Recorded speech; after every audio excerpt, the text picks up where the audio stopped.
Hi everyone, it's Mr.T back again from sunny Dominican Republic. And with me here I have today's fountain of knowledge, which is Rene Kirchheimer, a long-term Jewish German resident of Sosua. Thanks for being on camera today. Thank you for having me. And doing this with me. We're going to take you for a cool trip around Sosua, and we're going to learn from Rene the true history of this place and how it evolved into what it is today. So let's get started.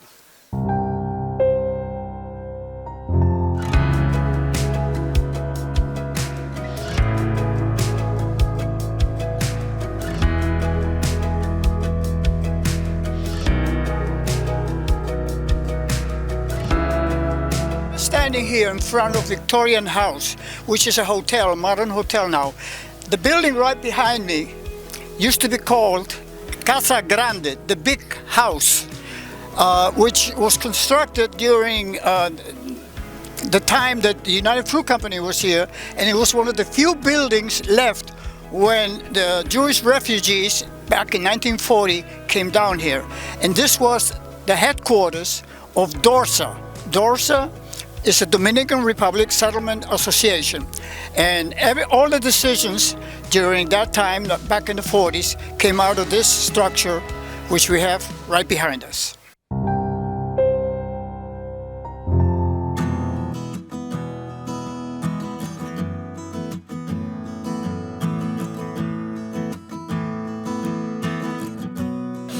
This structure behind me used to be a warehouse during the times when United Fruit Company was here, where they stored all the bananas before they were taken down by a train down to the beach, where they had a small port to ship the bananas to the United States. In 1940, when the refugees came to Sosua, it turned into a general store. It was the only store in town, and you could find every object that you need. There's food, hardware, etc., etc. And back in the 80s, I had the pleasure of being a partner with two German people who came, and we had a gourmet restaurant and the first discotheque in Sosua. In the 80s, when the airport started here, we had a lot of tourists coming, and it was a very good going, fun time back in the 80s.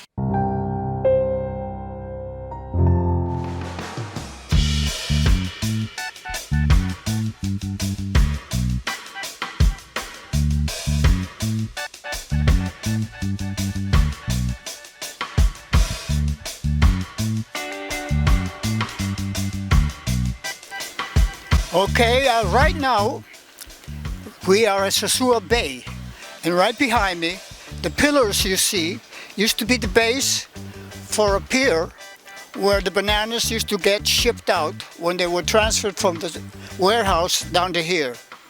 These pillars served also as entertainment later on. When I was a child, we used to dive off them. We jumped off them into the water, and of course there were much more. There were about 7 of them. There's only now 2 remaining. I also think there's about 2 buried in the sand, because the ocean has deposited a lot of sand throughout the years. Also, prior to the time when United Fruit Company used these piers, because they didn't build them, towards the end of the 1800s, Sosua used to be a forest of mahogany, and they used to export mahogany to the States from this same pier.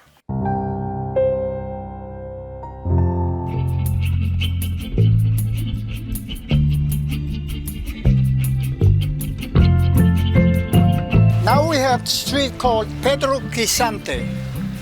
This is where the main discotheques, restaurants, etc., places of having fun. Now, it used to be many years ago, when I was a kid, there were wooden houses with picket fences, all residential, this area. But it has changed over the years. And now it's all commercial. We have boutiques, we have stores, restaurants, discotheques, etc. All for the visitors.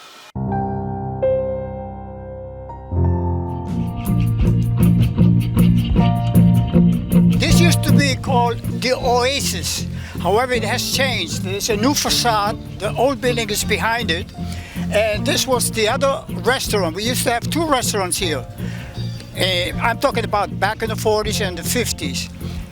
There was Stockman Cafe and El Oasis. And we used to come here for fun. People used to play chess here. People used to just come in the afternoon. The ladies used to play cards. And it was just one of the places that people used to chill, as you say nowadays. And behind the structure, there was a bakery. There was the famous bread that all the Dominicans loved. They used to call it pan judío, Jewish bread.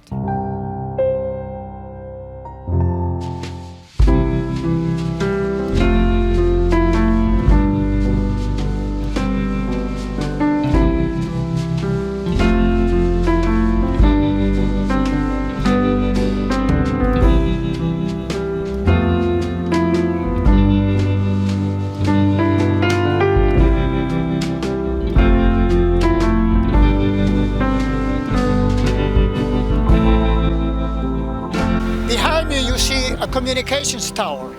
In the old days, there used to be a wooden barrack there that served as a theater. That's where we saw all the Hollywood movies back in the 40s and the 50s.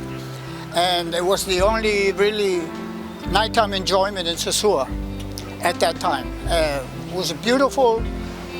We even had matinee in the afternoon. I remember as a kid, I used to see Flash Gordon, Red Ryder, all these serials that used to come from the States and all the Hollywood musicals, which inspired me. That's why I like music so much.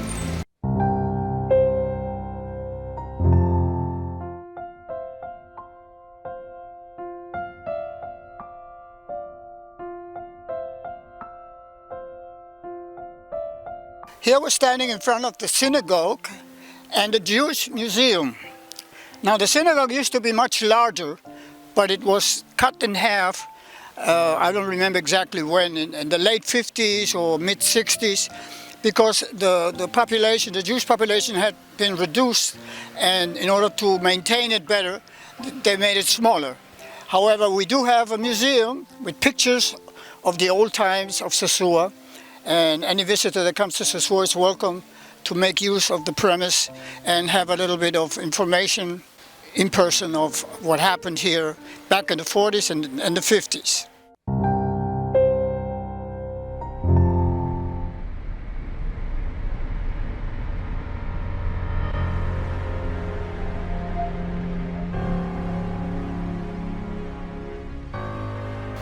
Okay, right behind me we have Casa Marina, which is a resort area. Many years ago, we sold that land because we had the dairy plant there, and we also had a meat packing plant which became very famous in the country. The Productor Sosua was the name of it, which is Sosua products. It became really the standard for Dominicans to eat all over the country. Our salami, our butter, our cheese. Sosua was famous for the products. That used to be right here.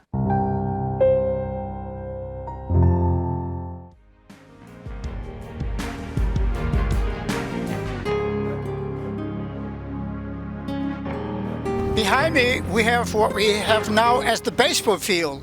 But back in the 40s and the 50s, it used to be a soccer field. Since all the refugees came from Europe, especially my father. My father was an avid football player, soccer player.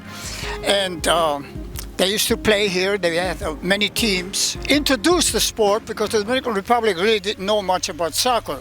Always has been baseball, and later on a little bit of basketball. Nowadays it's mostly baseball and basketball. So this was converted to a baseball field. And my father used to play football in Germany before Hitler made him leave. So he continued playing soccer here for many years. And he also started some Dominican teams in the surrounding area of Sosua.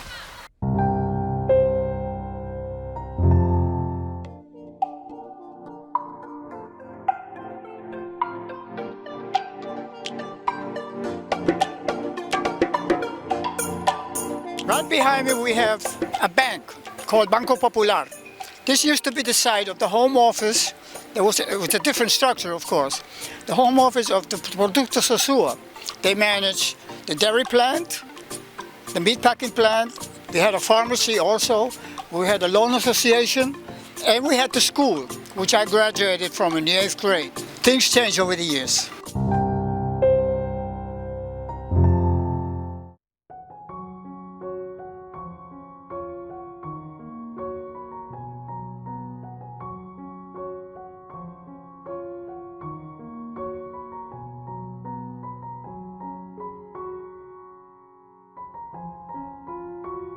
Right behind me, we have Colegio Luis Hess.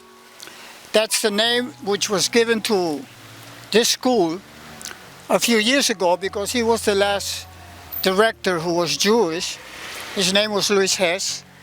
And it used to be called Christopher Columb because when I was a kid, I used to go there up to the 8th grade. After that, I went to school in New York. And this school was founded by the Jewish refugees. However, it was not exclusive for the Jewish children. We had a lot of Dominican friends going to school there. And throughout the years, our friendships remained very, very close because we made a bond with everybody that went to that school, and we were considered, there was no difference of skin color. Everything was just on a basic of friendship and brotherhood. All right, I hope you've enjoyed the little trip around Sosua with the historic knowledge from Rene. Now, just a final question, Rene. For those who don't know, why did Sosua become a settlement in the first place? 38, excuse me. There was a conference in Evian, France, where 32 nations got together by the request of Franklin Delano Roosevelt to treat the refugee, especially the German and Austrian refugees that were going to arise coming out of Germany, or coming out of Europe. And the only country out of those 32 nations was the Dominican Republic that committed permission for 100,000 refugees to come down to Sosua. However, only about 700 made it because it started in 1940, and then when the war broke out, the Atlantic was full of German submarines, so we could no longer bridge the Atlantic, right? So anyway, 700 people made it down here, and how many? About 700. This is like a questionable figure. It could be six to 700. And many left after a year or two and got visa to the States, but many stayed, like my parents. My parents stayed here, and actually I didn't stay. When I was 14, my father sent me to New York. I had an older sister, and he sent me to go to school in New York, but I came back every summer for vacation, etc., etc. Then I lived in the States. That's a long story on the side. But Sosua became a haven for those refugees because of what the Dominican Republic gave a yes to 100,000. And the company that was responsible for this is called the Joint Distribution Company Center, whatever, from New York, which is a philanthropic Jewish organization who organized everything and negotiated with the Dominican government the territory we were going to occupy here and how everything was going to run out. This happened back in 38 up to 1940. In 1940, people started coming down, 40, 41, and 42. After that, nobody else could come down anymore. Except in 1947, we had some, this was already when the war was over, some Jews come from Shanghai. They used to get away from Europe to China too. And these people somehow got wind of Sosua, and we had a group coming from Shanghai in 1947. Mm-hmm. So Trujillo was the... he was the head of the government at the time. And he just gave this area to the Jews? When you say gave...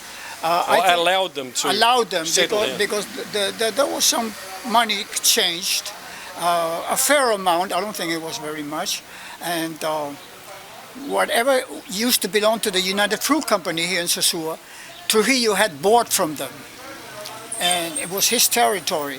The country only had about 2 million people, so it was not populated. And it was a bright idea to get Europeans to come down here and help with the development. That was his idea. So how different would you say Sosua has turned out compared to other towns or cities with Dominicans in them around the country? Well, Sosua has a very different characteristic from all the other Dominican towns, in the sense that it has like a cosmopolitan touch, you know, especially because of what happened in history. The president kept on supplying new expats coming down here that had nothing to do with the original Sosua story. We have a lot of foreigners that retire, come live here, and it all happened because they knew that there was a European influence in this town. And in terms of products and services, skills that came from overseas, is that something that's rubbed off as well on the rest of the country, that let's go to Sosua because they seem to know this or have this or have that? Definitely. What happened was a lot of workers, let's say in the dairy plant or in the meatpacking plant, some of them went on scholarship to learn the trade.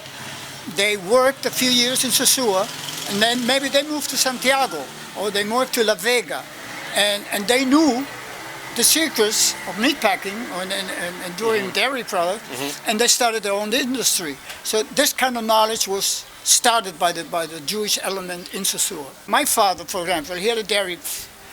He also raised pork, pigs, which is contradictory to Jewish tradition, but necessity is the mother of invention. Absolutely. So he had prize in all the county fairs. He had a lot of trophies because he had the idea that the pigs here had a lot of inbred, and they were feeble, they were sick. So he went to Puerto Plata, to the harbor, where we had ships from all the islands, and he said, listen, I'm going to give you cheese and butter and meat products in exchange that you bring me some pigs, which I can mix the races and get very fertilized new elements. And that's what he did. And that's why he won all the prizes. As a matter of fact, Trujillo was very impressed when he saw all this. When he saw all these pigs in the fair, he said, and these were actually born here? My father said, yes.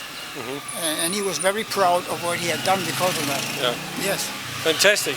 Great information and a lot of good knowledge that we probably didn't all have before. So thank you, Rene, and all the very best down here for I always love to many decades to come. I love to project the story of Sosua because I think our pioneers, they deserve to be remembered, and the world deserves to know the story.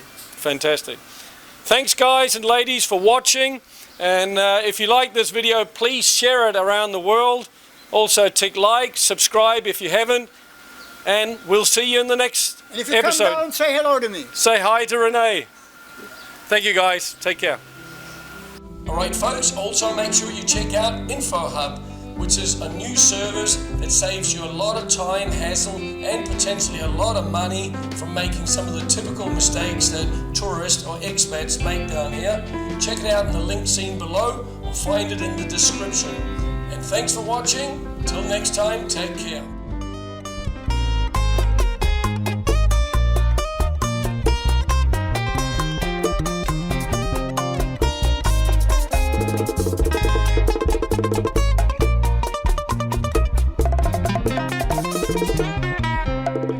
Aún yo lloro por ti, tus recuerdos son tan grandes.